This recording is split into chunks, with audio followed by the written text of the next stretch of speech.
Assalamualaikum warahmatullahi wabarakatuh. Perkenalkan, nama saya Pradinda Windayaka Bintang dengan NIM 2022-589. Pada kali ini saya akan membahas tentang hubungan sistem pemasyarakatan dengan tujuan pemidanaan menurut KUHP nasional. Yang pertama yaitu tujuan pemidanaan dalam kehidupan nyata. Menurut KUHP nasional, pemidanaan bertujuan untuk mencegah kejahatan, membina pelaku, dan memulihkan keadilan. Yang menjadi pertanyaan yaitu bagaimana sih tujuan ini diterapkan dalam kasus yang konkret. Pada contoh kasus yang pertama, yaitu pencurian karena faktor ekonomi. Bayangkan jika ada seorang pelaku ini melakukan pencurian motor. Setelah itu ia tertangkap dan diproses hukum.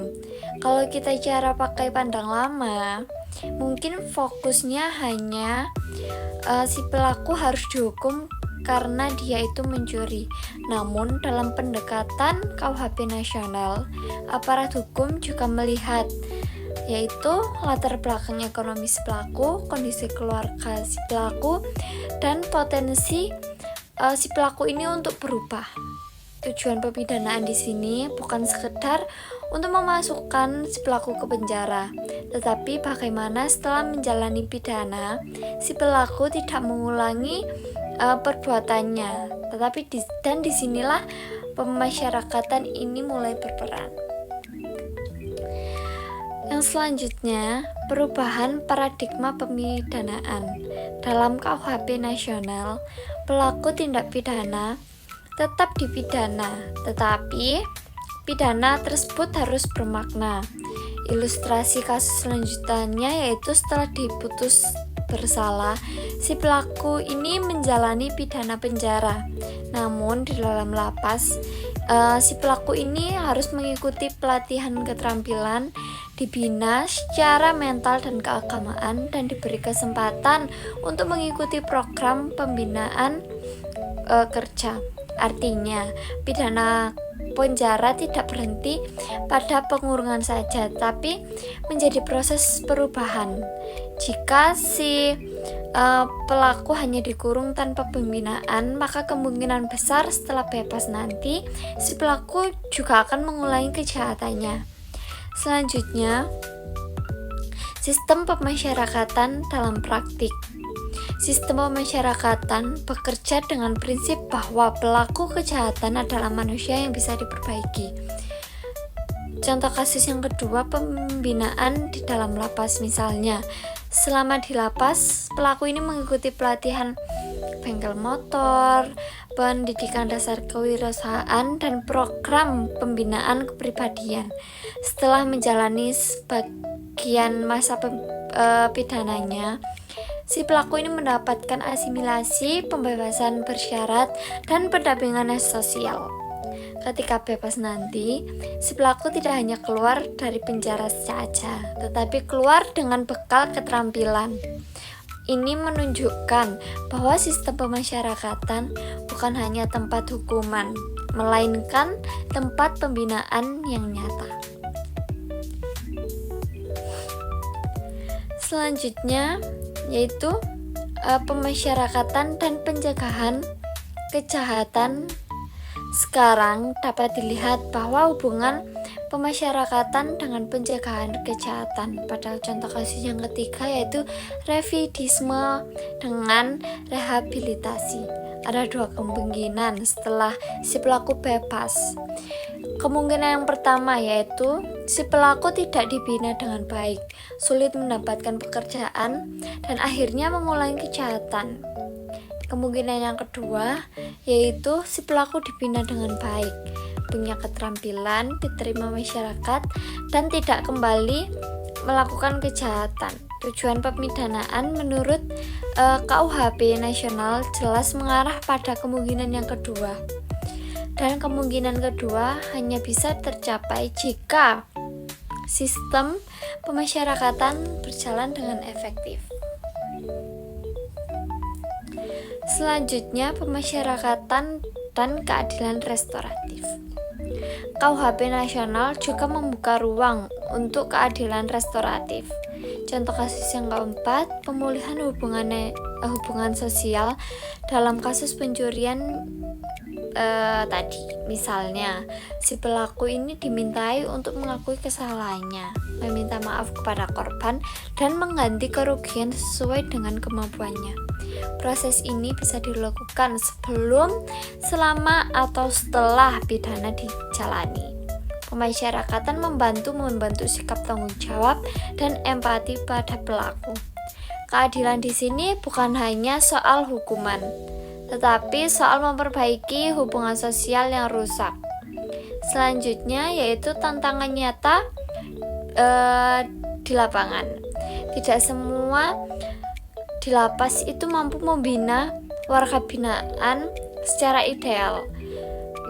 Contoh kasusnya itu seperti overkapasitas lapas. Bayangkan jika satu lapas yang seharusnya menampung 500 orang tetapi diisi lebih dari 1000 orang. Dalam kondisi seperti ini bisa terjadi pembinaan tidak maksimal, petugasnya itu menjadi kewalahan, dan tujuan pemidanaan sulit tercapai. Akibatnya, lapas ini hanya menjadi tempat menitipkan orang, bukan tempat pembinaan. Ini bertentangan dengan KUHP nasional. Selanjutnya yaitu makna pemasyarakatan bagi masa depan hukum pidana. Dari contoh-contoh tadi, kita bisa lihat bahwa tujuan pemidanaan tidak cukup hanya dirumuskan dalam undang-undang saja, tetapi harus dijalankan atau dijalani lewat sistem pemasyarakatan yang manusiawi. Kalau pemasyarakatan ini gagal, maka pemidanaan juga akan gagal. Sebaliknya, kalau pemasyarakatan ini berhasil, maka pemidanaan ini benar-benar memberi masyarakat ini manfaat bagi si pelaku, korban, dan masyarakat juga. Setelah itu, kenapa sih negara ini menghukumnya? Jadi, bukan karena negara ini ingin menyiksa, dan juga bukan karena ingin berbalas. Namun, hukum pidana modern negara menghukum karena ada tujuan yang ingin dicapai dalam KUHP nasional. Tujuan pemidanaan antara lain yaitu yang pertama, mencegah terjadinya tindak pidana, yang kedua melindungi masyarakat, yang ketiga membina pelaku, dan yang keempat memulihkan keseimbangan dan keadilan sosial. Artinya pidana itu alat, bukan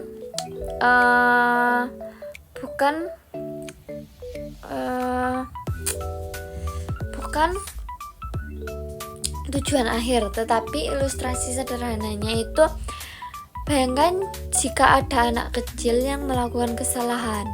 Apakah tujuan kamu menghukum dia supaya dia sakit, dia takut selamanya, atau supaya dia belajar dan tidak mengulangi kesalahannya? Logikanya itu sama. Kalau setelah dihukum, seseorang justru itu semakin jahat, semakin putus asa, dan semakin membenci masyarakat, maka pemidanaan itu gagal. Selanjutnya yaitu paradigma perubahan pemidanaan. Di masa lalu, pemidanaan sangat kental dengan pemikiran balas dendam. Semakin berat penderitaan, dianggap semakin adil. Penjara dulu itu mirip seperti tempat pengasingan, tempat pembuangan, dan juga tempat menghilangkan pelaku dari masyarakat. Namun pada KUHP nasional membawa pesan penting.